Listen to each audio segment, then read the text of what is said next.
Today we're reviewing Doctor Strange.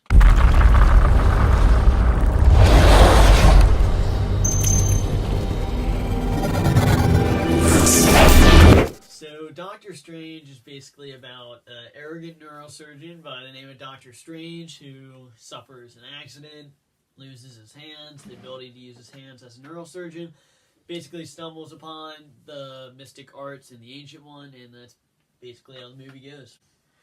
I definitely liked it. I didn't really know anything about this, and going into it, I actually thought it was going to be really confusing just from what I saw in the trailers. It just seemed like an Inception type thing, and I definitely came in not really knowing what to expect, and I walked out of it definitely enjoying it. Yeah, I definitely had the same thing. The earlier trailers for this just didn't get me excited. I mean, the first one did because of different aspects about it, but the other ones were just so weird, and there's really not much to get excited about because I was just like, okay, this is going to be way too confusing.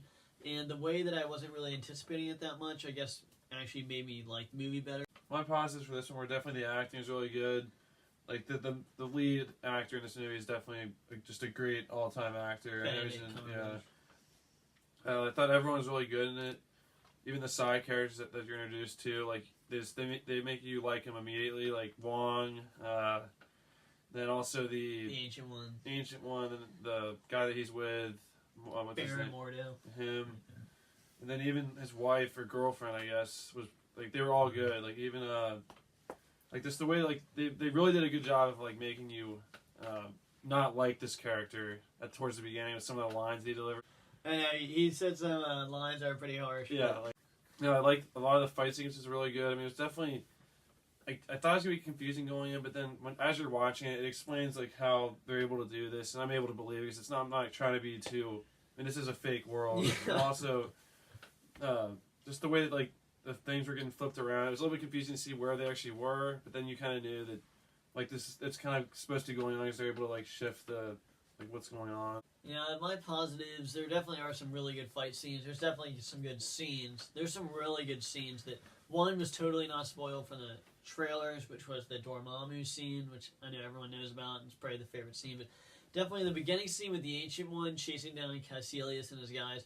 I thought that was a really good action sequence. I mean, the Ancient One just takes all of them out when they run away, but I definitely thought that was a great opening to the movie, and I did like how they didn't just go with confusing. They went to like hand-to-hand combat to make it a little more understandable.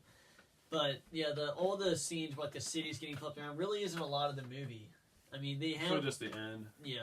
So really a lot of it isn't too confusing. They kind of go through kind of slow.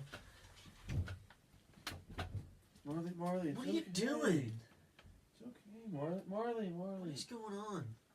It's okay. Come here, Marley. Come here, Marley. You're animals, come on. The visual effects were really good. I really did like the Dormammu scene at the end. I liked Caecilius and what he did in the movie. I mean, I think he's not really the most... they kind of make you seem like you like to feel for him, but I didn't really feel that because, I mean, it's kind of just like... I thought he was a villain the whole time. Yeah, he was just kind of insane. I mean, I didn't really get behind him at all. I mean, he cried, but that didn't make me feel any certain way. But definitely another good scene was... He cried when, like, talking to Doctor Strange when he's in those chains. But, oh yeah, that brings up another thing. I don't remember that. The Cloak is definitely a good character in this movie, because he has some really good battle sequences. One more thing about another line I liked was from the villain towards the end when he thought he was still in the present and he realized something happened.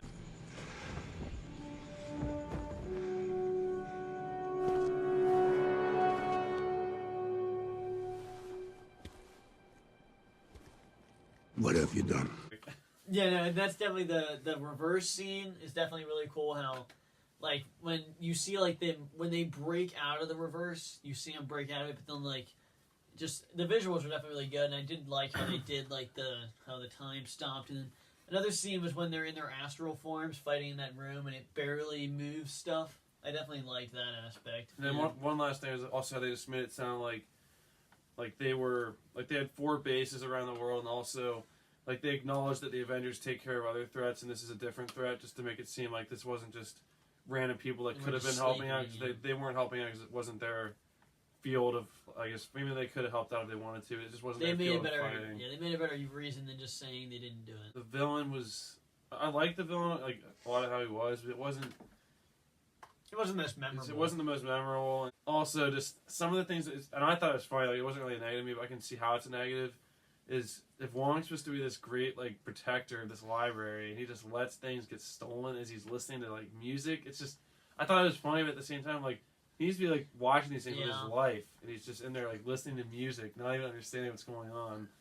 Yeah. And then then one time, he walks in, Doctor Strange does, and just starts reading books. Where is Wong then? Does he go in the bathroom? Well, okay, but that's where I get in one of my negatives, because I do think at times there's too much humor, because not all of it works, and I mean, as much as a lot of it does, there is some humor that doesn't work, and that's really I thought it worked. I just thought it was out of some place. of it didn't work, and out of place didn't work, kind of the same thing, but just like most of it did, but some of it didn't, and that's really one of my only negatives, because it's hard for me to think of any negatives. I guess one of the negatives is I thought it was kind of ridiculous, or not ridiculous, but the Ancient One just did not need to die in this movie. Like, she could have easily stayed alive. Think she like, did. It wasn't like, so basically she's just saying she didn't want to fight the final fight because she was tired and she had fought enough. No, she's been around for like so long, Jay. It's her time. I understand that. I just think she's been that around for thousands of years. I just think that she could have stayed alive forever. It wasn't like she could have, but she wanted to move on because she's been alive for that long, Jake. She could have helped save the world. Okay, then my time's over. Instead of like the world. Jake, there's always time to save the world. That's the thing about these movies. They're not always going to be fighting Dormammu every single day. They're always going to be fighting someone. Yeah, but not every day. No, that's the thing. There's always going to be bad guys. Just like in a real world, there's always bad guys. The superhero world, there's always bad guys. I definitely think the second end credit scene was one of the best. Both of them were amazing compared to the most recent end credit scene. Yeah, the Black Panther is so much better than Black Panther. Both of them. Credit scenes. I mean, the first one is they both really serve good a purpose. Thor. Yeah, one's setting up a sequel in a cool way, and then one's a scene that I like how they do some. Not always, but sometimes they have a scene that you'll see in the next movie or maybe in the future. Better scenes. But just seeing like the scene, you see it in Thor Ragnarok, so it serves a purpose. The Thor one, so I really like how Thor, gets his beer filled up again, even though I didn't say that the first time. But we're not going to mention that. But the second one is definitely. One thing that I guess was a positive for me was I knew that he was going to get in a car accident, but even for some reason it still made me jump the first time it happened. Because you're just imagining yourself as not. Like he's not looking at the road. He's really a responsible driver. He's just really flying around.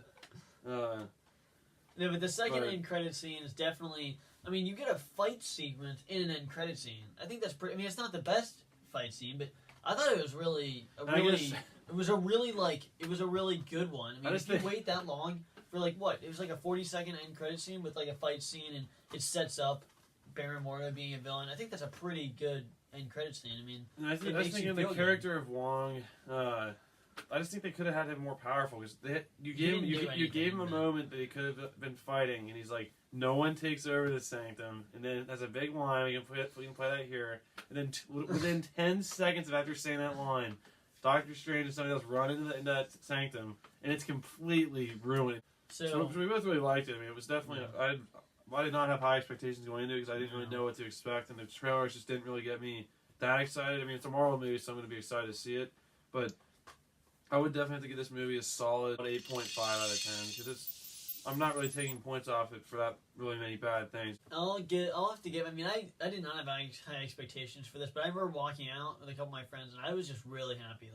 I really liked this movie walking out. There's really good fight scenes. The visual effects are really great. There's a lot of memorable scenes, and the characters are really good. I mean, I have to give this a 9 out of 10. It should probably be higher than that, but it's a solo movie. Like we said, group movies are always stand above. Yeah, like group movies and ones that really I like a lot, I would give up to the 10. Yeah. So sorry about our little delay on some of our videos with work and college. It's not the easiest. I'm not trying to make everyone feel bad for us, but that's why we haven't been. That's why we've been slow on this upload and some other videos. That was our review of Doctor Strange and a quick little recap of our scores. I gave it an 8.5 out of 10. I gave it a 9 out of 10. And I think we're down to our final 2 movies before Infinity War. 3. Yeah, next is Guardians of the Galaxy 2. Yeah, so we have Guardians of the Galaxy 2, and then Spider-Man, and then Thor, and then we'll be ready for Infinity War, and then also we're doing Pacific Rim series before Pacific Rim, which is one video, 'cause it's one movie. Yeah. So But- after in a week, next week we'll be doing Pacific Rim, So expect one Pacific movie. Rim maybe a review coming out. and then pretty we're soon. gonna be seeing that Thursday night, so we should be able to get that review We'll out have fairly that- early. We'll have the non-spoiler review up on Thursday night, then spoiler review. Well, I on, think Friday. well, yeah, Probably film it Thursday night. we'll have and this. upload We'll have the it Friday. non-spoiler video up on Friday, and then the non-spoiler maybe Saturday or Sunday. So that was our quick review of Doctor Strange, and we'll see you guys at the next movie review. Bye, guys. Like a warrior.